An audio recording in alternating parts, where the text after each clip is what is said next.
और बात करते हैं बिहार के। बिहार में पत्रकार हत्याकांड के मामले में अब पुलिस ने भी एक्शन शुरू कर दिया। कानून व्यवस्था को लेकर नीतीश सरकार पर जो सवाल उठ रहे थे और बीजेपी लगातार जो विपक्षी पार्टियों के साथ मिलकर हमलावर थी, अब उसको लेकर एक बड़ा अपडेट आपको दे दें।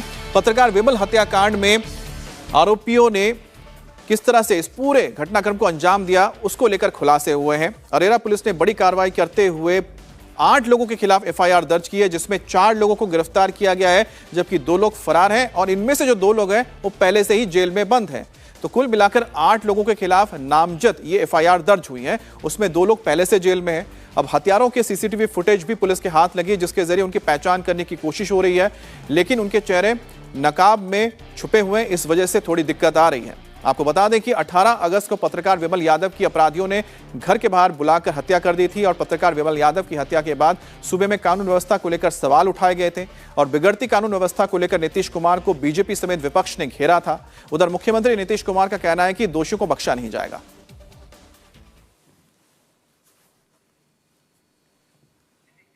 हमारे साथ संवाददाता नीतीश चंद जुड़ गए हैं।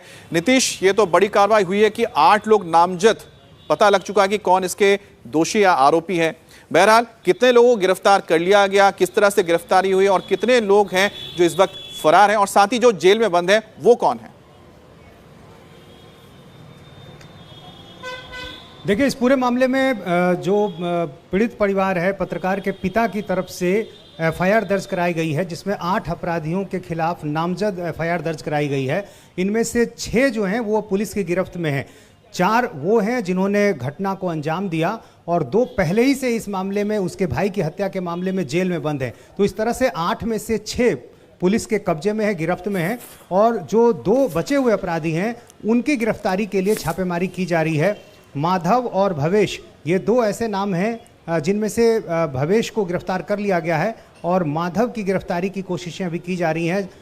इस पूरे मामले में पुलिस का कहना है कि जो वजह थी घटना की, उसकी वजह ये थी कि कुछ साल पहले पत्रकार के भाई की हत्या हुई थी। उस मामले में पत्रकार गवाही देने वाले थे और इसी गवाही को रोकने के लिए इस घटना को अंजाम दिया गया है। तो पुलिस इस पूरे मामले में अब ये मानकर चल रही है कि ये पत्रकार की भाई की हत्या से जुड़ा हुआ मामला था और जो 2 लोग अभी जेल में बंद हैं इसी मामले में, इनके भाई की हत्या के मामले में पहले से, वो पत्रकार के भाई जो सरपंच थे उस इलाके के, उनकी जब हत्या हुई थी तो उस मामले में वो जेल में बंद थे। तो अब पत्रकार के परिवार की तरफ से जो जानकारी पुलिस को दी गई है, उसके आधार पर पुलिस ने ये तमाम जानकारियां जुटाई हैं, कार्रवाई की है और 2 लोगों का चेहरा भी सीसीटीवी में पुलिस को दिखा है। हालांकि वो बहुत साफ नहीं है, लेकिन पुलिस उस सीसीटीवी के आधार पर अब आगे जो बाकी बचे हुए 2 लोग हैं उनको गिरफ्तार करने की कोशिश कर रही है। अच्छा, साथ ही इस पूरे मामले पर एक हम जो बात कर रहे हैं कि पॉलिटिक्स भी छिड़ गया है। लगातार अब नीतीश कुमार को घेरा जा रहा है, निशाना साधा जा रहा है। अब इसको लेकर किस तरह की राजनीति हो रही है वो आपको अब बताते हैं, तस्वीरें दिखाते हैं। देखिए, पहले तो बीजेपी की ओर से किस तरह से आरोप लगाया गया और किस तरह से नीतीश कुमार को घेरा गया, वो आपको सुनवाते हैं। आपको इसकी जवाब देनी होगी कि गृह विभाग आपके जिम्मे है। गोलियों का शिकार आम इंसान हो रहा है, कौन जिम्मेवार है? पद नहीं संभलता है तो इस्तीफा देना चाहिए, दूसरे को गृह विभाग देना चाहिए। बिहार के अंदर पूरी तरह से गुंडा राज, माफिया राज को आपने स्थापित किया है और सच की जानकारी जिले के अंदर से लीजिए। डाटा आंकड़ा आपके थाना का सही नहीं है। वो बालू, दारू और जमीन में माफियाओं के साथ ही गठजोड़ में और माल कमाने में लगा है। सच को स्वीकार करिए, उच्च स्तरीय जांच कराइए, सच सामने आएगा। हम लोगों को दुख है इस बात का और माननीय मुख्यमंत्री जी ने खुद ही सभी अधिकारियों को जो है स्पष्ट जो है निर्देश किया है कि भाई जो भी लोग हों उसको छोड़ा नहीं जाएगा। बीजेपी का काम ही है बिहार को बदनाम करना।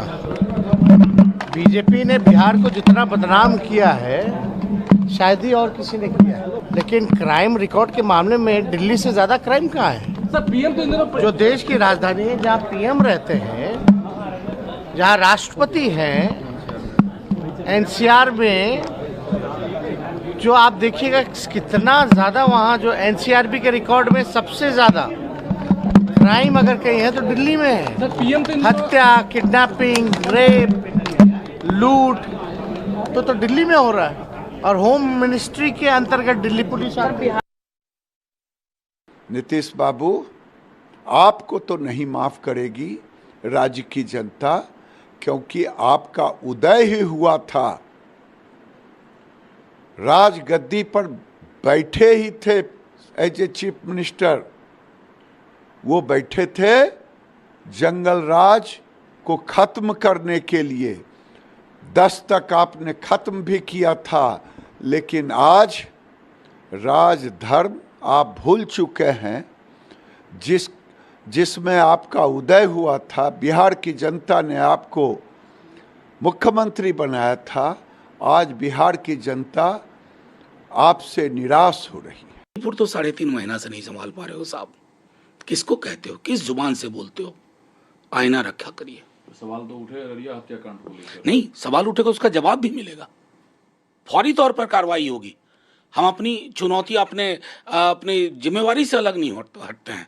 हम बीजेपी की तरह के नहीं हैं कि 3.5 महीने से मणिपुर चल रहा है, सब आंख पे पट्टी, जुबान पे सेलो टेप लगा के बैठे हुए हैं।